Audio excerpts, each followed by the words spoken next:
Assalamualaikum warahmatullahi wabarakatuh. Bapak Ketua Yayasan SMK Al-Fatmah yang saya hormati, Bapak Kepala Sekolah SMK Al-Fatmah yang saya hormati, Bapak Ibu Guru SMK Al-Fatmah yang saya hormati, staf TU SMK Al-Fatmah yang saya hormati, siswa-siswi SMK Al-Fatmah yang Ibu banggakan.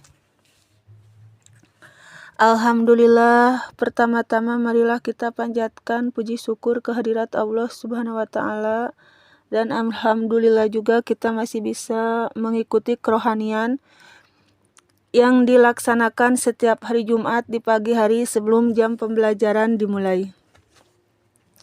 Semoga rahmat dan salam dilimpahkan kepada junjungan alam Nabi besar Muhammad SAW, kepada keluarganya, sahabatnya, dan para pengikutnya, termasuk kita semua sampai akhir zaman. Amin ya Allah ya Rabbal Alamin. Siswa-siswi SMK Al-Fatmah, marilah kita mulai dengan materi kerohanian. Dan marilah kita akan membahasnya bersama-sama. Yang pertama, kita akan membahas mengenai berbicara pada sholat Jumat. Nah, di sini ada sekelompok orang yang mengatakan bahwa jika seseorang berbicara pada saat khotib Jumat dan ia berada pada saf belakang, maka salatnya batal. Namun, jika ia berada di saf pertama dan kedua, maka salatnya tidak batal. Oleh karena itu, mereka biasanya duduk di saf pertama dan kedua. Marilah kita membahasnya ya. Nah, di sini ada sebuah hadis Rasulullah mengatakan, barang siapa duduk dekat imam dengan diam dan mendengarkan dan tidak mengatakan sesuatu perkataan yang sia-sia, maka baginya 2 bagian pahala. Dan barang siapa duduk jauh dari imam dengan diam dan mendengarkan dan tidak mengatakan suatu perkataan yang sia-sia, maka baginya 1 bagian pahala. Barang siapa duduk dekat imam namun mengatakan suatu perkataan yang sia-sia, tidak diam dan tidak mendengarkan, maka baginya 2 bagian dosa. Barang siapa duduk jauh dari imam serta mengatakan suatu perkataan yang sia-sia, tidak diam dan tidak mendengarkan, maka baginya 1 bagian dosa. Barang siapa baginya 1 bagian dosa, barang siapa mengatakan diamlah, maka dia sudah berbicara. Barang siapa berbicara, maka tidak ada salat Jumat baginya. Jadi kalau bisa waktu salat Jumat kita harus benar-benar mendengarkan khutbah, karena biar kita mendapatkan pahala. Kalau kita tidak mendengarkan dengan baik, tidak khusyuk, maka kita tidak akan mendapatkan pahala, jadi sia-sia. Selanjutnya, yaitu diharamkan baginya pahala saat Jumat, walaupun kewajiban tersebut telah gugur darinya. Sebagian pendapat mengatakan bahwa salat Jumat menjadi salat zuhur, yaitu salat Jumat itu penggantinya salat zuhur. Jika engkau berkata kepada temanmu, diamlah sementara imam sedang berkhutbah, maka engkau telah mengatakan suatu perkara yang sia-sia. Di sini Rasulullah juga mengatakan, barang siapa berbicara di hari Jumat sementara imam sedang menyampaikan khutbahnya, maka dia tidak ubahnya seperti keledai yang membawa kitab. Dan barang siapa mengatakan orang lain diamlah, maka tidak ada salat Jumat baginya. Adapun di sini Abdullah bin Umar meriwayatkan ada 3 kelompok orang yang menghadiri sholat Jumat. Pertama adalah orang yang menghadiri sholat Jumat sambil berbicarakan suatu perkataan yang sia-sia, maka hanya itulah baginya kelompok kedua adalah orang yang menghadiri sholat Jumat sambil berdoa, maka mereka itu adalah orang yang berdoa kepada Allah. Jika Allah hendak mengabulkannya, maka Allah akan mengabulkannya. Dan jika Allah tidak hendak mengabulkannya, maka Allah akan menahan doanya itu. Dan kelompok ketiga adalah orang yang menghadiri sholat Jumat dengan sikap diam dan tidak mengganggu orang lain, maka sholat Jumatnya itu akan menjadi pembayar dosa hingga hari Jumat yang akan datang ditambah 3 hari, karena Allah Subhanahu wa Ta'ala telah berfirman, barang siapa mengerjakan satu kebaikan, maka baginya pahala 10 kali lipat dari apa yang telah ia lakukan.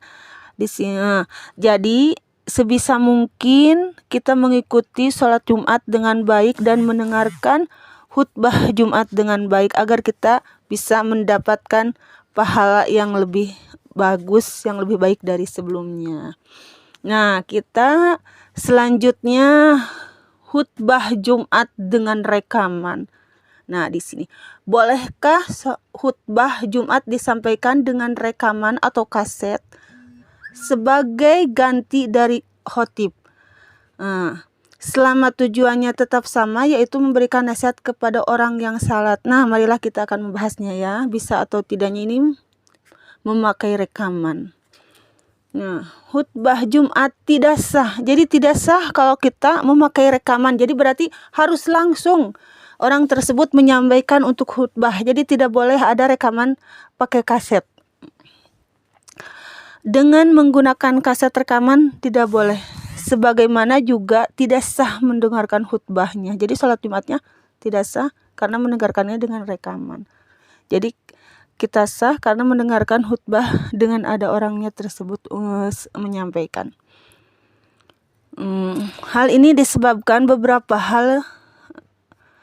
Salah satu tujuan pokok diselenggarakannya khutbah Jumat adalah bertemu dan berkumpulnya kaum muslim atas dasar kalimat Allah, kecintaannya, ketaatannya, dan persaudaraan yang berlangsung,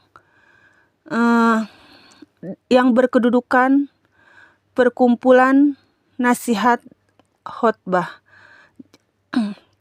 Dalam terlaksananya yang tulus serta tidak dapat salah satu para sahabatnya yang khotib harus berasal tengah-tengah mereka di dalam khutbah, mampu menyampaikan sunnah Nabi dan masuk akal untuk menyampaikannya.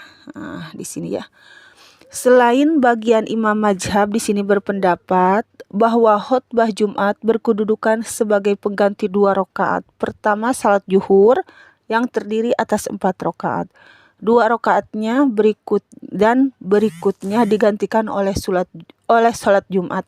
Jadi kita sebagai laki-laki harus mengikuti sholat Jumat karena itu pengganti sholat zuhur, dan mendengarkan khutbah dengan baik.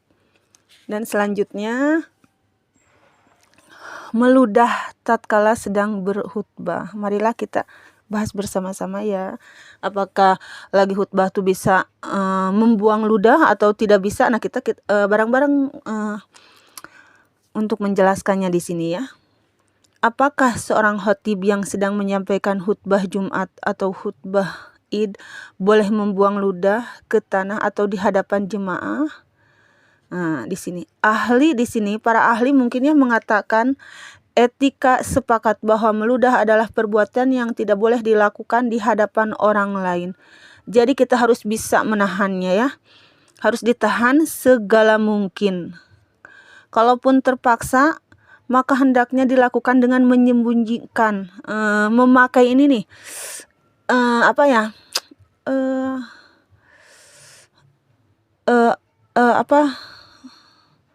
bukan sarung tangan, seperti tisu, seperti itu. Karena meludah adalah perbuatan yang tidak disukai dan melihatnya adalah sesuatu yang menjijikan. Oleh karena itu, seseorang harus berhati-hati dalam melakukannya dan tidak baik melakukannya di hadapan orang lain. Lebih-lebih apabila dia menyampaikan kebiasaan meludah secara berulang-ulang, maka dia harus lebih berhati-hati lagi. Apabila hendak meludah, hendaknya dia menyingkir dan bersembunyi sedapat mungkin. Dia juga dapat menggunakan sapu tangan atau tisu yang seperti tadi saya bicarakan ya, boleh pakai tisu atau sapu tangan. Nah, di sini adapun di sini Al-Ghazali dalam kitab Ihya Ulumuddin menyampaikan suatu ungkapan yang perlu kita renungi secara mendalam. Jika orang yang salat meludah di dalam salatnya, maka salatnya tidak batal karena menggunakan tisu ataupun sarung tangan ya. Nah, tapi kalau dia disengaja berarti itu adalah batal. Nah, Rasulullah melihat dahak di arah kiblat dan beliau sangat marah karenanya. Kemudian beliau menggaruk dahak itu dengan ujung. Ini sebuah kisah mungkin ya. Berkata, ambillah aku parfum wangian. Kemudian Rasulullah menggosok-gosokkan buah dak tersebut dengan japaran. Setelah itu Rasulullah SAW berpaling kepada kami dan berkata, apakah ada di antara kalian yang mau diludahi mukanya? Kami menjawab, tidak satu pun ya Rasulullah. Rasulullah SAW bersabda, jika salah seorang dari kalian masuk ke dalam salat, maka sungguhnya Allah berada di antara kiblat dan dirinya. Jadi kalau kita sebelum melakukan sesuatu berarti kita harus meludah dulu sebisa mungkin, dan nanti jika di tempat yang sudah tertuju kita harus bisa menahannya meludah. Jangan sampai kita ingin membuang ludah sembarangan atau di tempat yang ramai. Nah, terima kasih untuk hari ini, semoga bermanfaat untuk kita semuanya. Amin ya Allah ya Rabbal Alamin.